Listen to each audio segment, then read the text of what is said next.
This is Chapter 3, Holly, from the Artemis Fowl novel.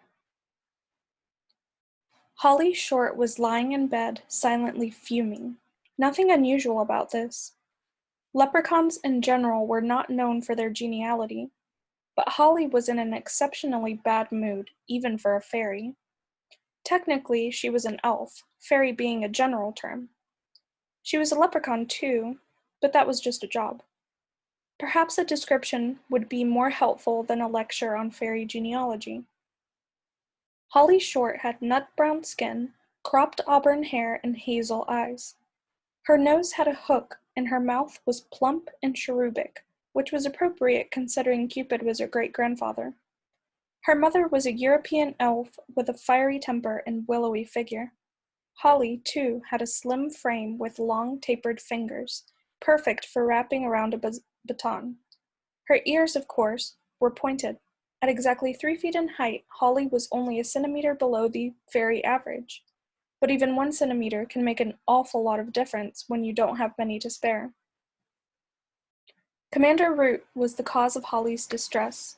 Root had been on Holly's case since day one. The commander had decided to take offense at the fact that the first female officer in Recon's history had been assigned to his squad.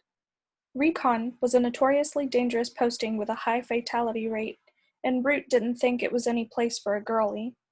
Well, he was just going to have to get used to the idea, because Holly Short had no intention of quitting for him or anybody else. Though she'd never admit it, another possible cause for Holly's irritability was the ritual. She'd been meaning to perform it for several moons now, but somehow there just never seemed to be time, and if Root found out she was running low on magic, she'd be transferred to traffic for sure. Holly rolled off her futon and stumbled into the shower. That was one advantage of living near the Earth's core. The water was always hot. No natural light, of course, but that was a small price to pay for privacy. Underground. The last human-free zone. There was nothing like coming home after a long day on the job, switching off your shield, and sinking into a bubbling slime pool. Bliss. The fairy suited up, zipping the dull green jumpsuit up to her chin and strapping on her helmet. Leprechaun uniforms were stylish these days. Not like that top-of-the-morning costume the Force had to wear back in the old days. Buckled shoes and knickerbockers, honestly. No wonder leprechauns were such ridiculous figures in human folklore. Still, probably better that way. If the mud people knew that the word leprechaun actually originated from Lep-Recon, an elite branch of the lower elements police, they'd probably take steps to stamp them out.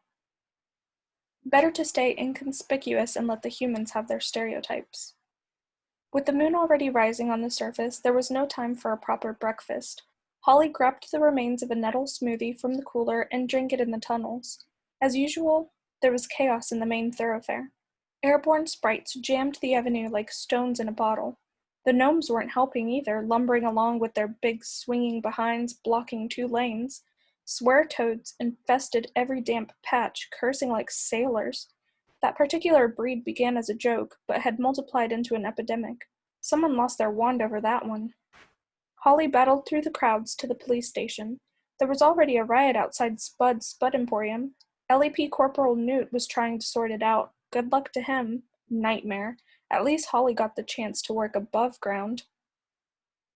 The LEP station doors were crammed with protesters. The Goblin Dwarf turf war had flared up again, and every morning hordes of angry parents showed up, demanding the release of their innocent offspring. Holly snorted. If there actually was an innocent goblin, Holly Short had yet to meet him. They were clogging up the cells now, howling gang chants and hurling fireballs at each other. Holly shouldered her way into the throng. Coming through, she grunted, "Police business." They were on her like flies on a stinkworm. "My grandpa is innocent. Police brutality. Officer, could you take my baby and his blankie? He can't sleep without it." Holly set her visor to reflect, and ignored them all. Once upon a time, the uniform would have earned you some respect. Not anymore. Now you were a target. "Excuse me, officer, but I seem to have misplaced my jar of warts." "Pardon me, young elf, but my cat's climbed a stalactite." Or, "If you have a minute, Captain, could you tell me how to get to the Fountain of Youth?" Holly shuddered. Tourists. She had troubles of her own, more than she knew as she was about to find out. In the station lobby, a kleptomaniac dwarf was busy picking the pockets of everyone else in the booking line, including the officer he was handcuffed to. Holly gave him a swipe in the backside with her buzz baton. The electric charge singed the seat of his leather pants. "What you doing there, Mulch?" Mulch started, contraband dropping from his sleeves. "Officer Short," he whined, his face a mask of regret. "I can't help myself. It's my nature." "I know that, Mulch, and it's our nature to throw you in a cell for a couple of centuries." She winked at the dwarf's arresting officer. "Nice to see you're staying alert." The elf blushed, kneeling to pick up his wallet and badge. Holly forged past Root's office, hoping she would make it to her cubicle before. "Short, get in here." Holly sighed. "Oh well, here we go again."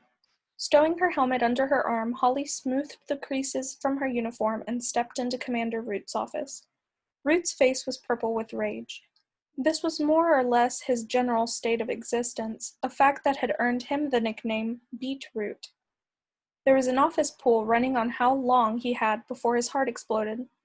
The smart money was on half a century at the outside.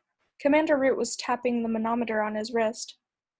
"Well," he demanded, "what time do you call this?" Holly could feel her own face coloring. She was barely a minute late. There were at least a dozen officers on this shift who hadn't even reported in yet, but Root always singled her out for persecution. "The thoroughfare," she mumbled lamely. "There were 4 lanes down." "Don't insult me with your excuses," roared the commander. "You know what the city center is like. Get up a few minutes earlier." It was true, she did know what Haven was like. Holly Short was a city elf born and bred. Since the humans had begun experimenting with mineral drilling, more and more fairies had been driven out of the shallow forts and into the depth and security of Haven City. The metropolis was overcrowded and underserviced, and now there was a lobby to allow automobiles in the pedestrianized city center. As if the place wasn't smelly enough already with all those country gnomes lumbering around the place. Root was right. She should get up a bit earlier, but she wouldn't, not until everybody else was forced to. "I know what you're thinking," said Root. "Why am I picking on you every day? Why don't I ever bawl out those other layabouts?" Holly said nothing, but agreement was written all over her face. "I'll tell you why, shall I?" Holly risked a nod. "It's because you're a girl." Holly felt her fingers curl into fists. She knew it. "But not for the reasons you think," continued Root. "You are the first girl in recon, ever. You are a test case, a beacon. There are a million fairies out there watching your every move. There are a lot of hopes riding on you, but there is a lot of prejudice against you, too. The future of law enforcement is in your hands." And at the moment, I'd say it was a little heavy. Holly blinked. Root had never said anything like this before. Usually it was just, "Fix your helmet, stand up straight, blah blah blah." "You have to be the best you can be, Short, and that has to be better than anybody else." Root sighed, sinking into a swivel chair. "I don't know, Holly. Ever since that Hamburg incident," Holly winced. The Hamburg incident had been a total disaster.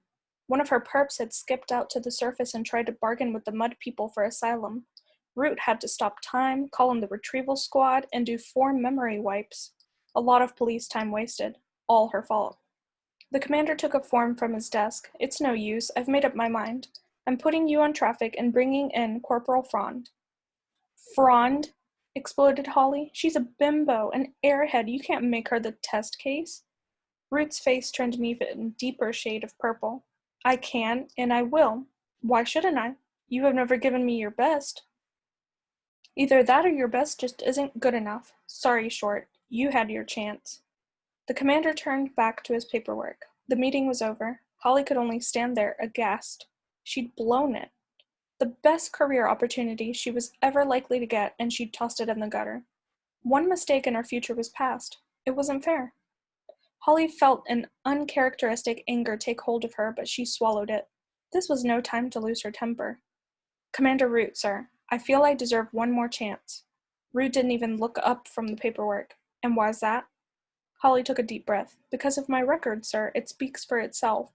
Apart from the Hamburg thing, 10 successful recons, not a single memory wipe or time stop apart from the Hamburg thing," completed Root. Holly took a chance. If I were a male, one of your precious sprites, we wouldn't even be having this conversation. Root glanced up sharply. Now just a minute, Captain Short. He was interrupted by the bleeping of one of the phones on his desk, then two, then three. A giant view screen crackled into life on the wall behind him. Root jabbed the speaker button, putting all the callers on conference. Yes? We've got a runner. Root nodded. Anything on Scopes?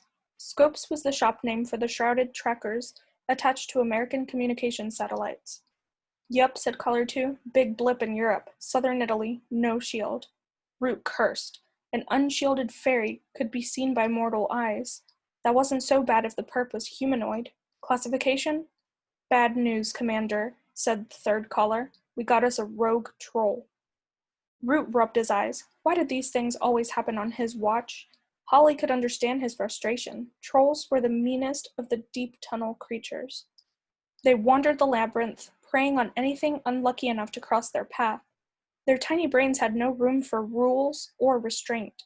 Occasionally, one found its way into the shaft of a pressure elevator.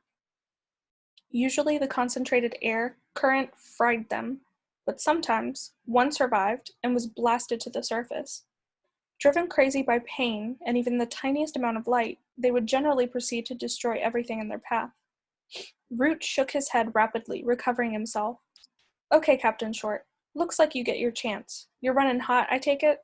Yes, sir, lied Holly, all too aware that Root would suspend her immediately if he knew she'd neglected the ritual. Good. Then sign yourself out a sidearm and proceed to the target area. Holly glanced at the view screen. Scopes were sending high-res shots of an Italian fortified town. A red dot was moving rapidly through the countryside toward the human population. Do a thorough reconnaissance and report in. Do not attempt a retrieval. Is that understood? Yes, sir. We lost 6 men to troll attacks last quarter. 6 men. That was below ground in familiar territory. I understand, sir. Root pursed his lips doubtfully. Do you understand, Short? Do you really? I think so, sir. Have you ever seen what a troll can do to flesh and bone? No, sir, not up close. Good. Let's not make today your first time. Understood. Root glared at her. I don't know why it is, Captain Short, but whenever you start agreeing with me, I get decidedly nervous. Root was right to be nervous. If he'd known how this straightforward recon assignment was going to turn out, he would probably have retired then and there. Tonight, history was going to be made, and it wasn't the discovery of radium, first man on the moon, happy kind of history. It was the Spanish Inquisition, here comes the Hindenburg, bad kind of history. Bad for humans and fairies, bad for everyone.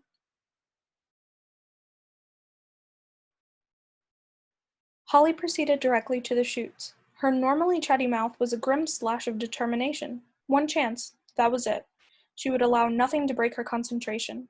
There was the usual line of holiday visa hopefuls stretching to the corner of Elevator Plaza, but Holly bypassed it by waving her badge at the waiting line.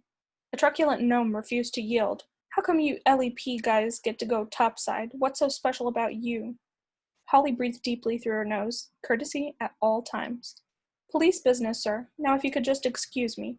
The gnome scratched his massive behind. I hear you LEP guys make up your police business just to get a look at some moonlight.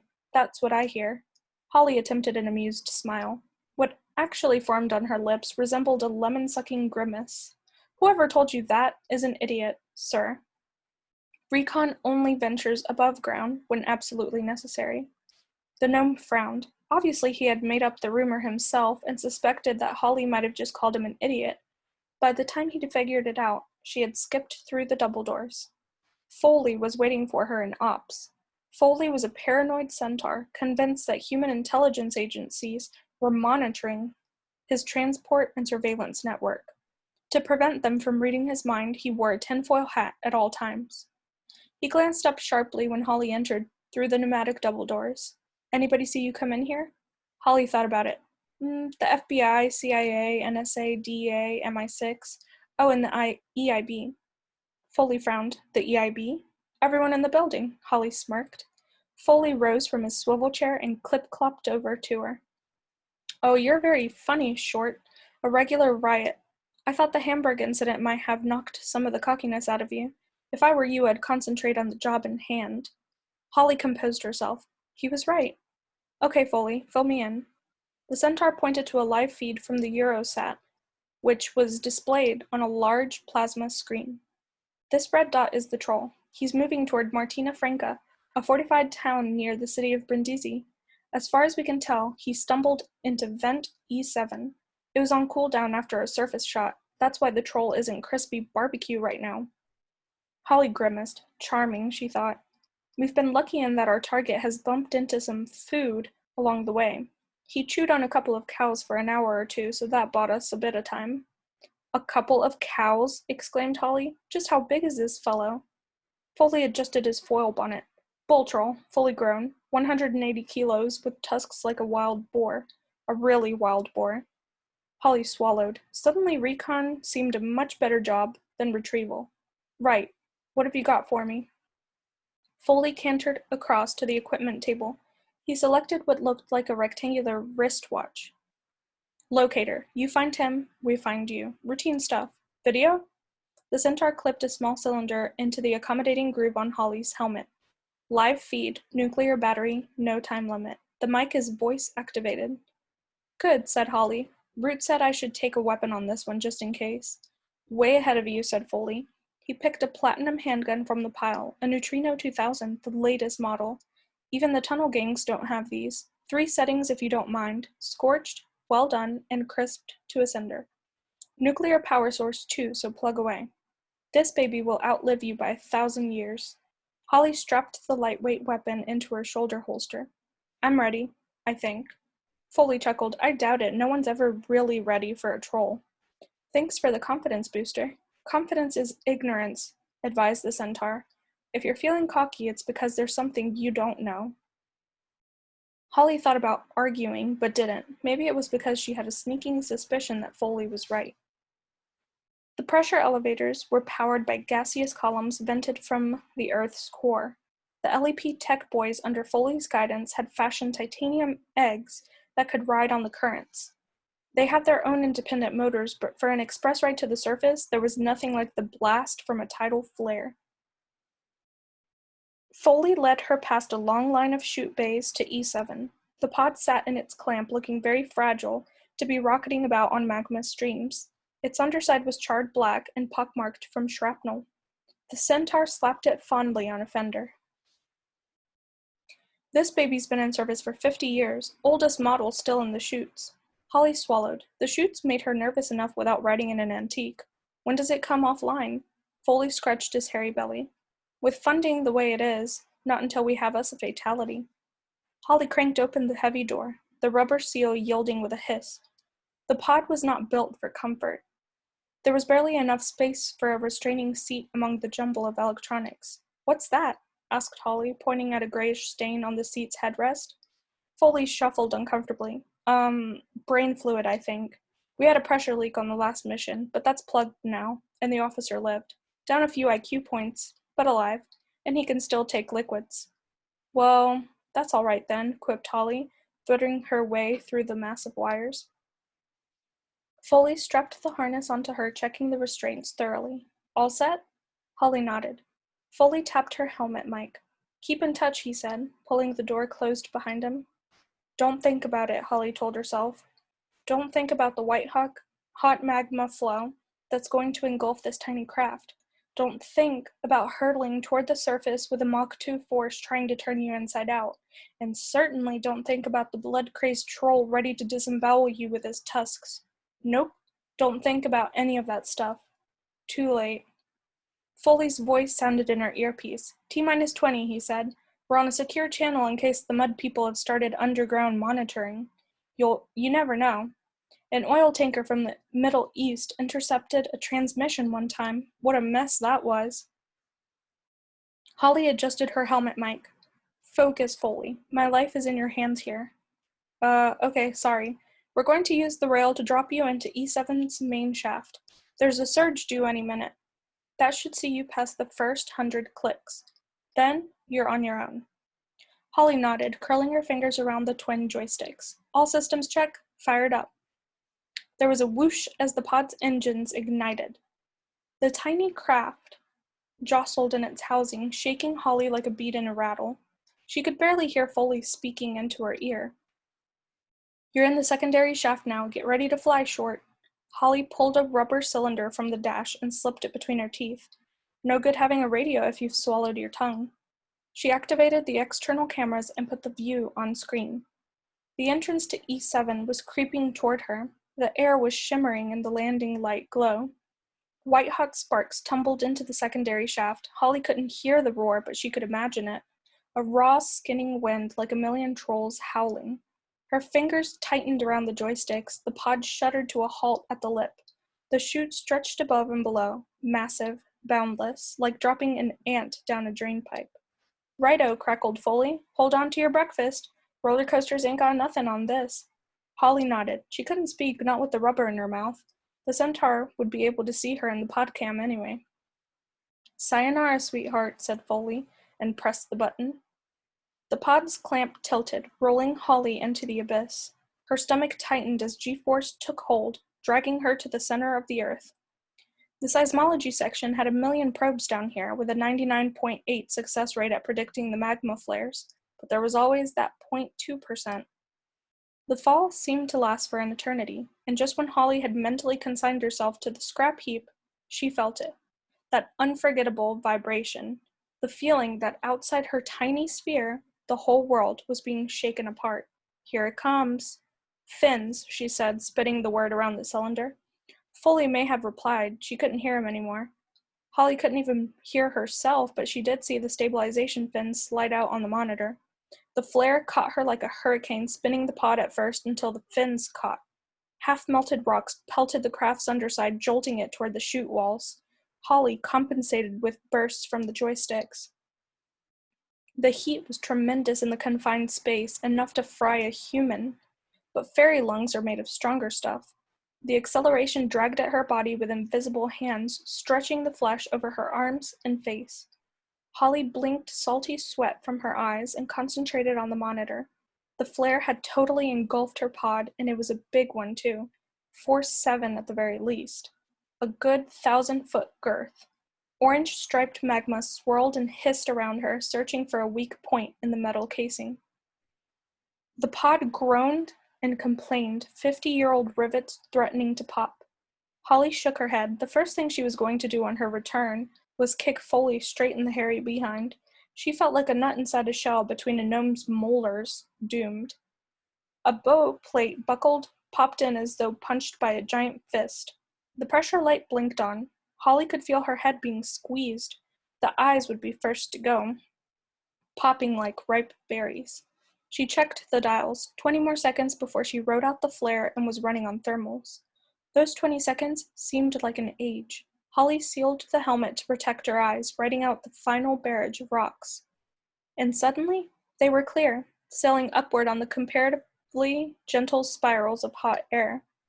Holly added her own thrusters to the upward force, no time to waste floating around on the wind. Above her, a circle of neon lights marked the docking zone. Holly swiveled horizontal and pointed the docking nodes at the lights. This was delicate. Many recon pilots had made it this far only to miss the port and lose valuable time. Not Holly. She was a natural. First in the academy. She gave the thrusters one final squeeze and coasted the last 100 feet. Using the rudders beneath her feet, she teased the pod through the circle of light and into its clamp on the landing pad. The nodes revolved, settling into their grooves. Safe. Holly smacked herself on the chest, releasing the safety harness. Once the door's seal was opened, sweet surface air flooded the cabin. There was nothing like that first breath after a ride in the chutes. She breathed deeply, purging the stale pod air from her lungs. How had the people ever left the surface? Sometimes she wished that her ancestors had stayed to fight it out with the mud people, but there were too many of them. Unlike fairies who could produce only a single child every 20 years, mud people bred like rodents. Numbers would subdue even magic. Although she was enjoying the night air, Holly could taste traces of pollutants. The mud people destroyed everything they came into contact with. Of course they didn't live in the mud anymore. Not in this country, at least. Oh no. Big, fancy dwellings with rooms for everything. Rooms for sleeping, rooms for eating, even a room to go to the toilet. Indoors. Holly shuddered. Imagine going to the toilet inside your own house. disgusting. The only good thing about going to the toilet was the minerals being returned to the earth, but the mud people had even managed to botch that up by treating the stuff with bottles of blue chemicals. If anyone had told her 100 years ago that humans would be taking the fertile out of fertilizer, she would have told them to get some air holes drilled in their skull. Holly unhooked a set of wings from their bracket. They were double ovals with a clunky motor. She groaned. Dragonflies. She hated that model. Gas engine, if you believe it, and heavier than a pig dipped in mud. Now the Hummingbird Z7, that was transport. Whisper silent with a satellite-bounced solar battery that would fly you twice around the world, but there were budget cuts again. On her wrist, the locator began to beep. She was in range. Holly stepped out of the pod and onto the landing bay. She was inside a camouflaged mound of earth commonly known as a fairy fort. Indeed, the people used to live in these until they were driven deeper underground. There wasn't much technology, just a few external monitors and a self-destruct device, should the bay be discovered. There was nothing on the screens, all clear.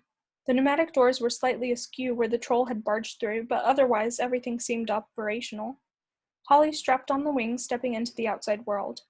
The Italian night sky was crisp and brisk, infused with olives and vine. Crickets clicked in the rough grass and moths fluttered in the starlight. Holly couldn't stop herself smiling. It was worth the risk, every bit of it. Speaking of risk, she checked the locator. The bip was much stronger now. The troll was almost at the town walls. She could appreciate nature after the mission was over. Now it was time for action. Holly primed the wing's motor, pulling the starter cord over her shoulder. Nothing. She fumed silently. Every spoiled kid in Haven had a hummingbird for their wilderness holidays. And here were the LEP with wings that were junk when they were new. She yanked the cord again, and then again. On the third wrench, it caught, spewing a stream of smoke and fumes into the night.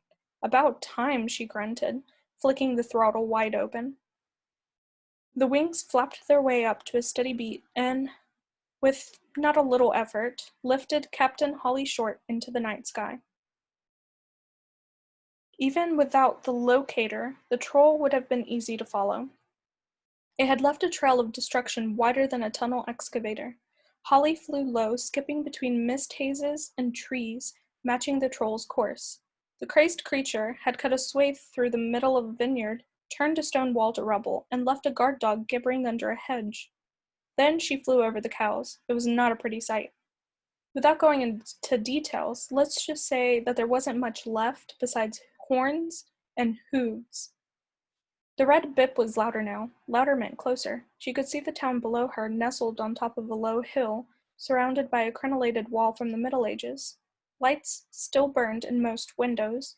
Time for a little magic. A lot of the magic attributed to the people is just superstition. But they do have certain powers. Healing, the mesmer, and shielding among them. Shielding is really a misnomer. What fairies actually do is to vibrate at such a high frequency that they are never in one place long enough to be seen. Humans may notice a slight shimmer in the air as if they are paying close attention, which they rarely are, and even then the shimmer is generally attributed to evaporation, typical of mud people to invent a complicated explanation for a simple phenomenon. Holly switched on her shield. It took a bit more out of her than usual. She could feel the strain and the beads of sweat on her forehead. I really should complete the ritual, she thought. The sooner the better. Some commotion below broke into her thoughts. Something that didn't gel with the nighttime noises. Holly adjusted the trim on her backpack and flew in for a closer look. Look only, she reminded herself. That was her job. A recon officer was sent up the chutes to pinpoint the target, while the retrieval boys took a nice, cushy shuttle. The troll was directly below her, pounding against the town's outer wall, which was coming away in chunks beneath his powerful fingers. Holly sucked in a startled gasp. This guy was a monster, big as an elephant and 10 times as mean. But this particular beast was worse than mean. He was scared. "Control," said Holly into her mic. "Runner located. Situation critical topside." Root himself was on the other end of the comm link. "Clarify, Captain." Holly pointed her video link at the troll. Runner is going through the town wall. Contact imminent. How far away is retrieval? ETA 5 minutes minimum. We're still in the shuttle. Holly bit her lip. Root was in the shuttle? That's too long, Commander. This whole town is going to explode in 10 seconds. I'm going in. Negative, Holly. Captain Short, you don't have an invite. You know the law. Hold your position. But Commander, Root cut her off. No buts, Captain. Hang back. That's an order.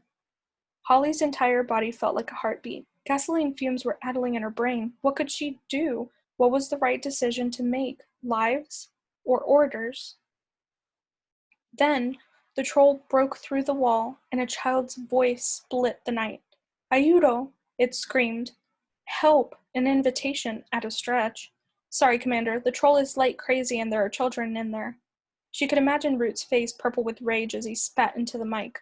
I'll have your stripes short. You'll spend the next 100 years on drain duty. But it was no use. Holly had disconnected her mic and swooped in after the troll. Streamlining her body, Captain Short ducked into the hole. She appeared to be in a restaurant. Packed restaurant. The troll had been temporarily blinded by the electric light and was thrashing about in the center of the floor. The patrons were stunned. Even the child's plea had petered out. They sat gaping, party hats perched comically on their heads. Waiters froze, huge trays of pasta quivering on their splayed fingers. Chubby Italian infants covered their eyes with chubby fingers. It was always like this in the beginning, the shocked silence. Then came the screaming. A wine bottle crashed to the floor. It broke the spell. The pandemonium started. Holly winced. Trolls hated noise almost as much as light. The troll lifted massive shaggy shoulders, its retractable claws sliding out with an ominous shk. Classic predator behavior. The beast was about to strike. Holly drew her weapon and flicked it up to the second setting. She couldn't kill the troll under any circumstances, not to save humans, but she could certainly put him out until retrieval arrived. Aiming for the weak point at the base of the skull, she let the troll have a long burst of the concentrated ion ray. The beast staggered, stumbled a few steps, then got very angry. It's okay, thought Holly. I'm shielded. Invisible. To any onlookers, it would seem as though the pulsing blue beam emanated from thin air. The troll rounded on her, its muddy dreadlocks swinging like candles. No panic, it can't see me. The troll picked up a table. Invisible, totally invisible. He pulled back a shaggy arm and let fly. Just a slight shimmer in the air. The table tumbled straight toward her head. Holly moved, a second too late. The table clipped her backpack, knocking the gas tank clean off. It spun through the air, trailing flammable fluid. Italian restaurants, wouldn't you know it, full of candles. The tank twirled right through an elaborate candelabrum and burst into flames like some deadly firework. Most of the gas landed on the troll. So did Holly. The troll could see her. There was no doubt about it. It squinted at her through the hated light, its brow a rictus of pain and fear. Her shield was off. Her magic was gone. Holly twisted in the troll's grip, but it was useless. The creature's fingers were the size of bananas, but nowhere near as pliant. They were squashing the breath from her ribcage with savage ease. Needle-like claws were scraping at the toughened material of her uniform. Any second now, they would punch through, and that would be that. Holly couldn't think. The restaurant was a carousel of chaos. The troll was gnashing its tusks, greasy molars trying to grip her helmet. Holly could feel its fetid breath through her filters. She could smell the odor of burning fur, too, as the fire spread along the troll's back. The beast's green tongue rasped across her visor, sliming the lower section. The visor! That was it, her only chance. Holly wormed her free hand to the helmet controls, the tunnel lights, high beams. She depressed the sunken button, and 800 watts of unfiltered light blasted from the twin spotlights above her eyes. The troll reared back, a penetrating scream exploding from between rows of teeth. Dozens of glasses and bottles shattered where they stood. It was too much for the poor beast. Stunned, set on fire, and now blinded, the shock and pain made their way through to its tiny brain, ordering it to shut down. The troll complied, keeling over with almost comical stiffness. Holly rolled to avoid a scything tusk. There was a complete silence, but for tinkling glass, crackling fur, and the sudden release of breath. Holly climbed shakily to her feet. There were a lot of eyes following her, human eyes. She was 100% visible. And these humans wouldn't stay complacent for long. This breed never did. Containment was the issue. She raised her empty palms, a gesture of peace. Scusatemi tutti, she said, the language flowing easily from her tongue. The Italians ever graceful muttered that it was nothing. Holly reached slowly in her pocket and withdrew a small sphere. She placed it in the middle of the floor. Guardate, she said. Look. The restaurant's patrons complied, leaning in to see the small silver ball. It was ticking, faster and faster, almost like a countdown. Holly turned her back to the sphere. 3, 2, 1. Boom. Flash. Mass unconsciousness. Nothing fatal, but headaches all around in about 40 minutes. Holly sighed. Safe. For the moment. She ran to the door and slid the latch across. Nobody was going in or out, except through the big gaping hole in the wall. Next, she doused the smoldering troll with the contents of the restaurant's fire extinguisher, hoping the icy powder wouldn't revive the sleeping behemoth. Holly surveyed the mess she had created. There was no doubt it was a shambles, worse than Hamburg. Root would skin her alive. She'd rather face the troll any day. This was the end of her career for sure, but suddenly that didn't seem so important because her ribs were aching and she had a blinder of a pressure headache coming on. Perhaps a rest, just for a second, so she could pull herself together before retrieval showed up. Holly didn't even bother looking for a chair. She simply allowed her legs to buckle beneath her, sinking to the chessboard linoleum floor. Waking up to Commander Root's bulging features is the stuff of nightmares. Holly's eyes flickered open, and for a second she could have sworn that there was concern in those eyes. But then it was gone, replaced by the customary vein-popping fury. Captain Short, he roared, mindless of her headache. What in the name of sanity happened here? Holly rose shakily to her feet. There was... The sentences just wouldn't come. You disobeyed a direct order. I told you to hang back. You know it's forbidden to enter a human building without an invitation. Holly shook the shadows from her vision. I got invited in. A child called for help. You're on shaky ground here, Short. There's precedent, sir. Corporal Rowe versus the state. The jury ruled that the trapped woman's cry for help could be accepted as an invitation into the building. Anyway, you're all here now. That means you accepted the invitation, too. Said Root doubtfully. I suppose you were lucky. Things could have been worse. Holly looked around. Things couldn't have been a lot worse. The establishment was pretty trashed. And there were 40 humans out for the count. The tech boys were attaching mind-wipe electrodes to the temples of unconscious diners. We managed to secure the area in spite of half the town hammering on the door. What about the hole? Root smirked. See for yourself. Holly glanced over. Retrieval had jimmied a hologram leading into the existing electricity sockets, and were projecting an unbattered wall over the hole. The holograms were handy for quick patches, but no good under scrutiny. Anyone who examined the wall too closely would have noticed that the slightly transparent patch was exactly the same as the stretch beside it. In this case, there were 2 identical patches of spiderweb cracks and 2 reproductions of the same Rembrandt. But the people inside the pizzeria were in no condition to examine walls, and by the time they woke up, the wall would have been repaired by the telekinetic division, and the entire paranormal experience would be removed from their memories. A retrieval officer bolted from the restroom. Commander, yes, Sergeant, there's a human in here, sir. The concussor didn't reach him. He's coming, sir. Right now, sir. Shields, barked Root. Everyone. Holly tried. She really did. But it wouldn't come. Her magic was gone. A toddler waddled out of the bathroom, his eyes heavy with sleep. He pointed a pudgy finger directly at Holly. Ciao, Folletta, he said, before climbing into his father's lap to continue his snooze. Root shimmered back into the visible spectrum. He was, if possible, even angrier than before. What happened to your shield, Short? Holly swallowed. Stress, Commander, she offered hopefully. Root wasn't having any of it. You lied to me, Captain. You're not running hot at all, are you? Holly shook her head mutely. How long since you completed the ritual? Holly chewed her lip. I'd say about 4 years, sir. Root nearly popped a vein. 4 years? It's a wonder you lasted this long. Do it now, tonight. You're not coming below ground again without your powers. You're a danger to yourself and your fellow officers. Yes, sir. Get a set of hummingbirds from retrieval and zip across to the old country. There's a full moon tonight. Yes, sir.